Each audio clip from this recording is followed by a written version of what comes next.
Ang madilim na enerhiya na bumugso mula sa loob ng pormasayon ay nagtipon sa isang punto sa langit at unti-unting nakuha ang anyo ng Demon Emperor.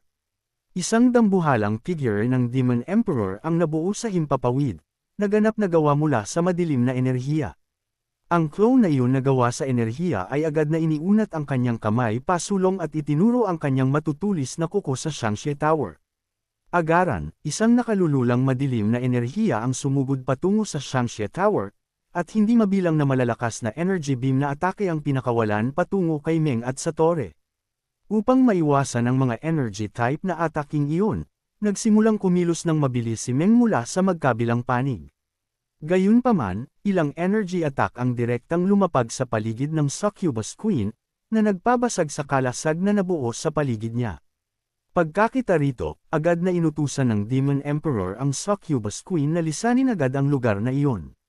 Sa sandaling nakalaya ang Succubus Queen mula sa prison shield ng tore, mabilis siyang tumakas pasulong sa buong bilis ng walang pag-aalinlangan. Bahagyang naiwasan ni Meng ang mga atake, ngunit nang makita niya ang Succubus Queen, agad niyang napansin ang pagtakas nito. Sumabog ang kanyang galit habang galit na sumisigaw, "Gusto mong umalis?" Hindi yan mangyayari. Kasabay nito, mabilis ding sumugod si Meng pasulong sa buong bilis patungo sa Succubus Queen. Pagkakita kay Meng na sumusugod sa kanya, ang clone ng Demon Emperor ay nagpakawala ng isang napakalakas na atake. Sa sandaling naramdaman ni Meng ang paparating na hambulos, mabilis niyang pinaganya ang block skill ng tore, na naging sanhi upang ang madilim na enerhiya ay direktang bumangga sa block shield. Gayunpaman, ang madilim na enerhiya ay napakatindi ng lakas kaya winasak nito ang block skill at direktang tumama kay Meng. Sa sandaling tumama ang madilim na enerhiya kay Meng, may dugong lumabas sa kanyang bibig. Dahil sa malubhang pinsala, nawalan siya ng malay sa loob ng maikling sandali. Sinamantala ang sandaling iyon, mas lalo pang nakalayo ang Succubus Queen sa buong bilis. Nang makita ang pagtakas ng Succubus Queen, galit na sumigaw si Meng mula sa malayo, "Buwisit!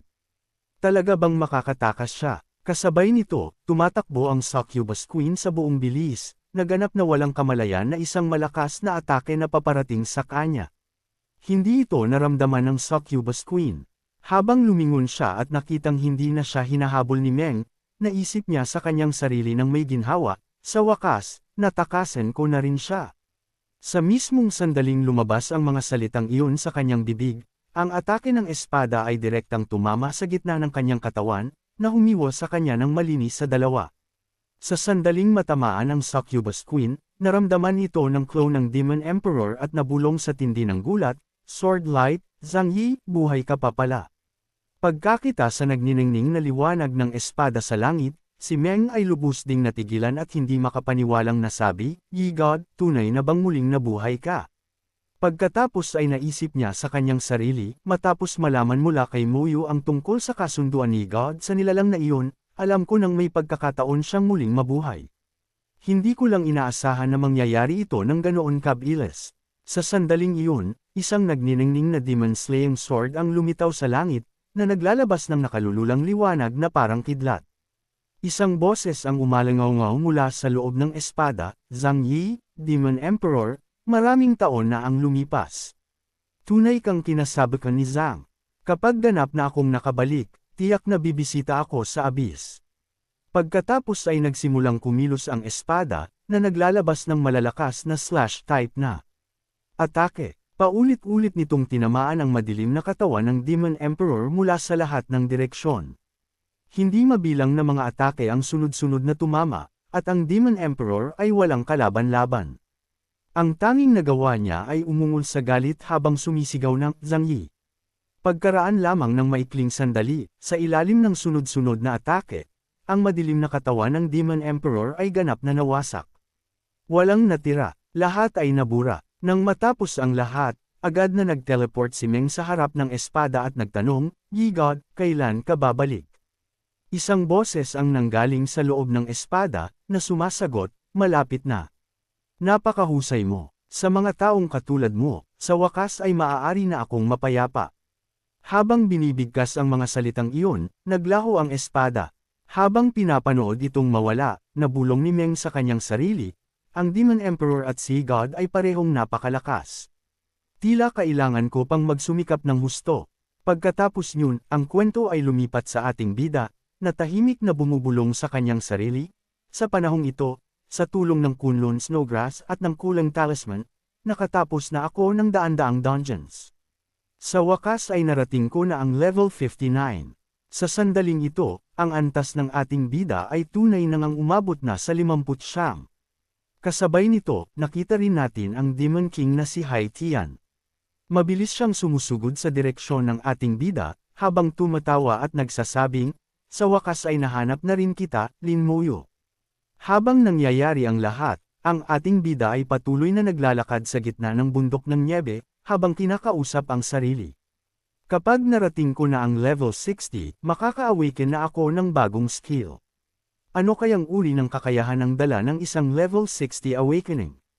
Habang bumubulong siya at nagpapatuloy sa paglakad, isang napakalakas na dark energy attack ang biglang sumugod sa kanya sa napakabilis na paraan. Nang maramdaman ang dagsa ng enerhiya, agad na naging alerto ang ating bida. Gayunpaman, sa sobrang bilis ng atake, bumagsak ito sa mismong tabi niya, at ang nakalululang presyon nito ay nagpatalsak sa kanya ng malayo sa sandaling mahadjap siya ng saklaw nito. Habang pilit na nilalabanan ang puwersa ng atake at nakatitig dito, nabigla siyang nagsabi, napakalakas na abyss aura, isa ba itong Demon King?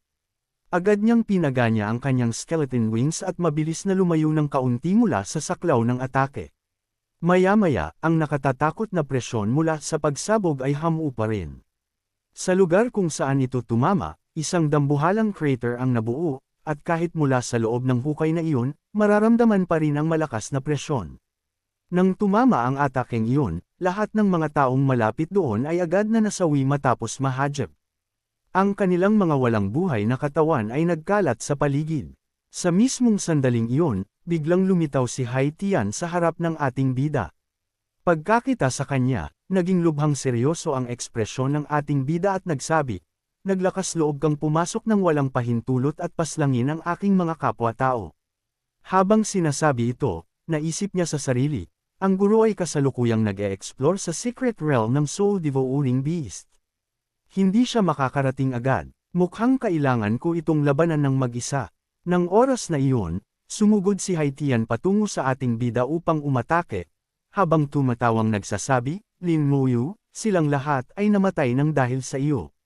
Nang makita ang maraming energy type attacks na sumusugod sa kanya, agad na pinaganya ng ating bida ang mga skills ng Primordial Rune, ang Strong Soldiers at Gathering Force ng magkasabay. Habang ginagawa ito, galit siyang sumigaw, naparito ka ba para mamatay? Pagkatapos magsalita, mabilis niyang itinaas ang kanyang kamay, at sinimulan ding paganahin ang Soul Flame na skill. Nang makita ni Hai Tian na gagamit ng Soul Flame ang ating bida, agad din niyang inactivate ang kanyang susunod na kakayahan. Upang depensahan ang sarili, ginamit niya ang Soul Body Protection at tumatawang nagsabi, talaga bang sa tingin mo ay tatalab pa ang parehong trick na iyan? Sa sandaling iyon, pinakawalan ng ating bida ang Soul Flame ng direkta sa kanya. Nang maabot nito si Hai Tian, nagsimula itong balutin ang kanyang katawan. Sa oras ng pagdikit nito, napasigaw sa sakit si Hai Tian at hindi makapaniwalang umungal, paano ito naging posible? Bakit ang soul attack mo ay mas malakas kaysa noong huli? Namimilipid sa sakit si Hai Tian. Maging ang kanyang soul body protection ay nabigong protektahan siya mula sa soul flame ng ating bida. Kasabay nito, pinaganya ng ating bida ang bone prison na skill. Ang mga cade ng gawa sa buto ay hamaba at pumulupot kay Hai Tian, sinusubukang bihagan siya. Nang makita ang mga cade ng buto na nakapalibot sa kanya kasabay ng atake ng Soul Flame, naging lubhang mapusok si Hai Tian. Sinimulan niyang paikutan ang Black Sky Demonic Spear sa kanyang kamay, na nagresulta sa pagkawatak-watak ng Soul Flame at pagkadurog ng mga bone chains. Anumang kadena na lumapit sa kanya ay agad na nababasag. Gayunpaman, sa panahong ito, nasummon na ng ating bida ang kanyang mga skeleton warriors. Nang makita ang napakaraming skeleton warriors na nakatayo sa harap niya, galit na nagsabi si Hai Tian, sa tingin mo ba ang mga summons na ito na hindi pa man lang umaabot sa level 60 ay kayang tapatan ako? Kasabay nito, ininsulto niya ang ating bida at mabilis na lumipad paitaas sa langit. Pagkarating sa itaas, pinaganya niya ang kanyang Black Sky Spear Sea skill. Ang kulay ng buong langit ay nagsimulang magbago, at hindi mabilang na mga espadang gawa sa enerhiya ang lumitaw, handang umulan pababa. Sa sandaling ito, ang buong kalangitan ay napuno ng mga energy-made spears, at naghahanda na si Haitian na pakawalan ang kanyang pinakamalakas na atake. Kaya mga kaibigan, dito nagtatapos ang kabanatang ito. Anong mga sorpresa kaya ang naghihintay sa atin sa susunod? Alamin natin iyan sa darating na episode. Magkikita-kita tayo sa susunod na video, kaya hanggang sa muli, mag-ingat kayo at paalam.